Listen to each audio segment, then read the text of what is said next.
Selamat datang di Rai Channel.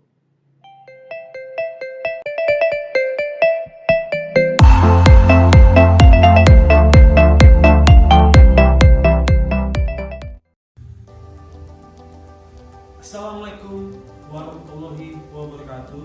Apa kabar anak-anak? Baiklah, perkenalkan, nama Bapak Rayandra. Kalian bisa memanggil Bapak Pak Ray. Semoga kalian tetap semangat, sehat, dan mengikuti pelajaran TIK dengan baik.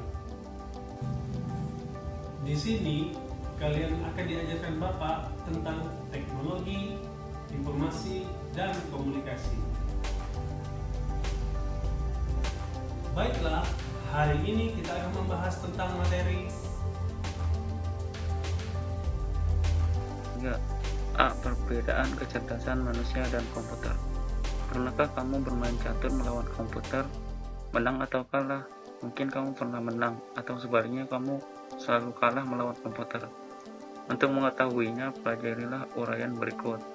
Pada permainan catur atau permainan yang lainnya, komputer terlihat sangat cerdas, sehingga kadang-kadang kamu sulit untuk mengalahkannya. Oleh karena itu, komputer sering disebut otak elektronik.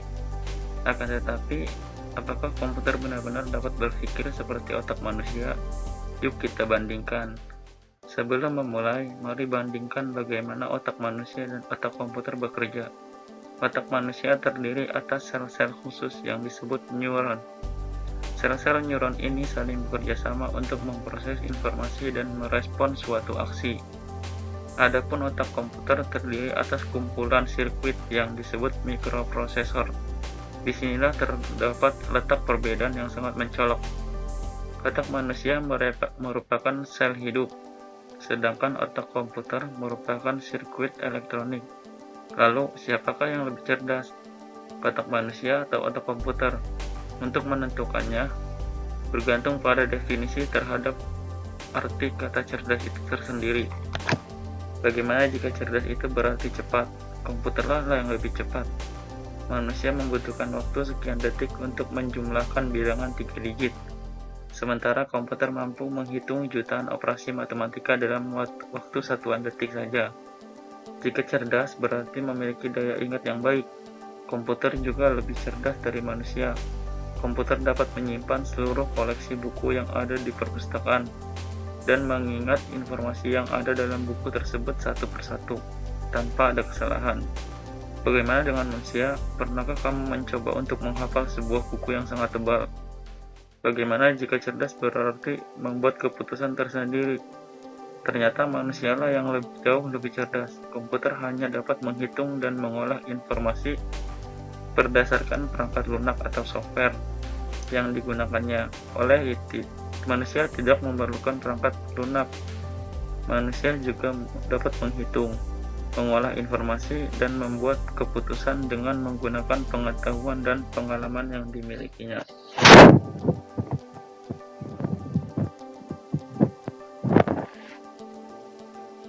Jika cepat, maka komputer lebih cerdas. Tetapi manusia, jika membuat keputusan sendiri, manusialah yang lebih cerdas. Karena kenapa? Manusia itu mempunyai ide-ide yang umur, sedangkan komputer itu sudah dirancang oleh jadi keterbatasan berpikir. Nah, untuk halaman selanjutnya, halaman keempat. Jika cerdas berarti kreatif, maka mengemukakan ide-ide orisinal, manusialah yang lebih cerdas karena manusia berpikir kreatif setiap harinya. Buktinya adalah adanya penemuan, karya seni, dan buku-buku di sekitar kita. Dan komputerlah adalah salah satu penemuan mutakhir manusia.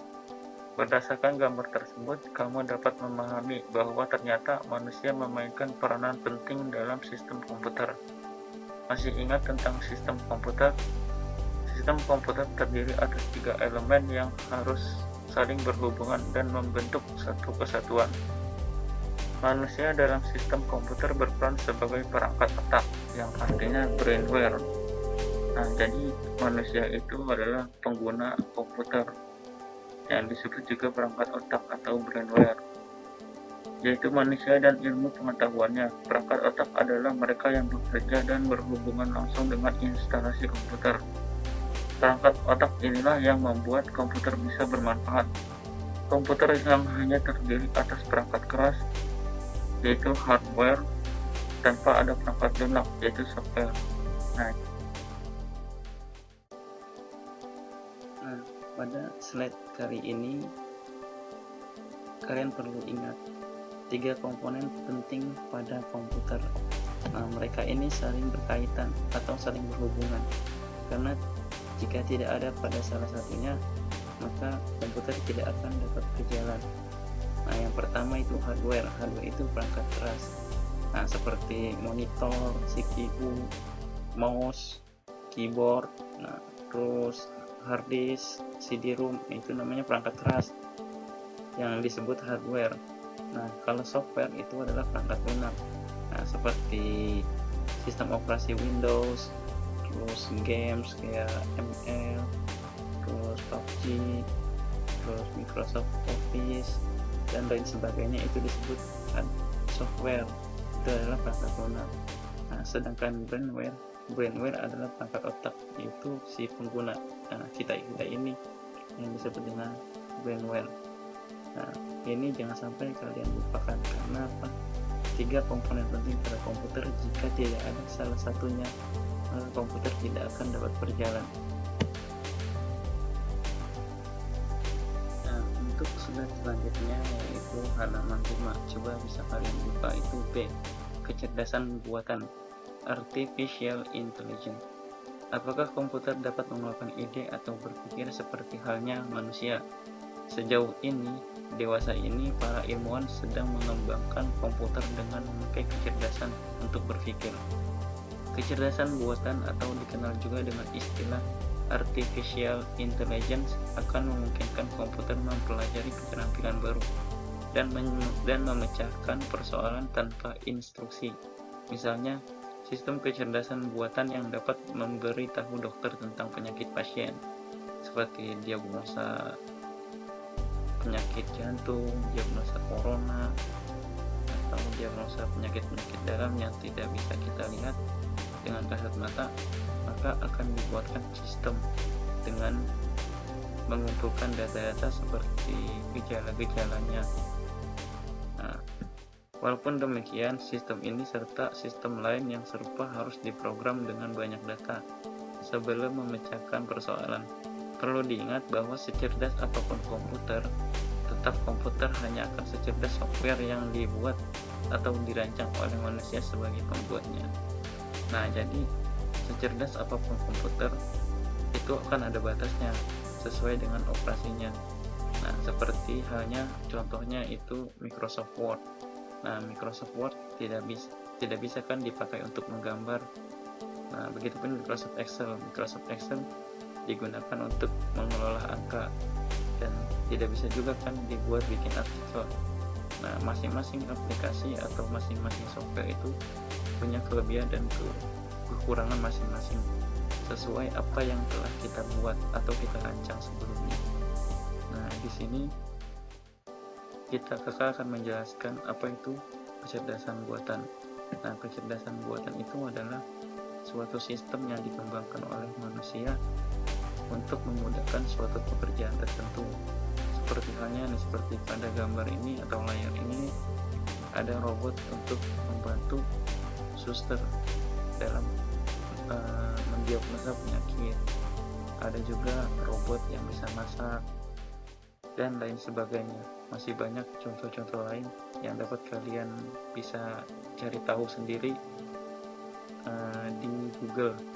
Nah, kalian bisa mengeksplorasi tentang apa itu kecerdasan buatan.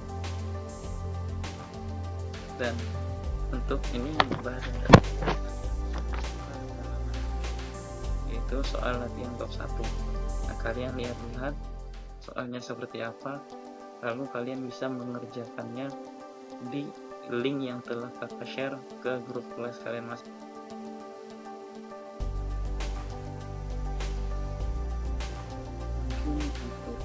pertemuan kali ini kita cukupkan, dan jika ada yang bertanya atau kurang jelas tentang video yang telah kakak berikan, maka kalian bisa menghubungi nomor kakak yang ada di grup kelas kalian masing-masing.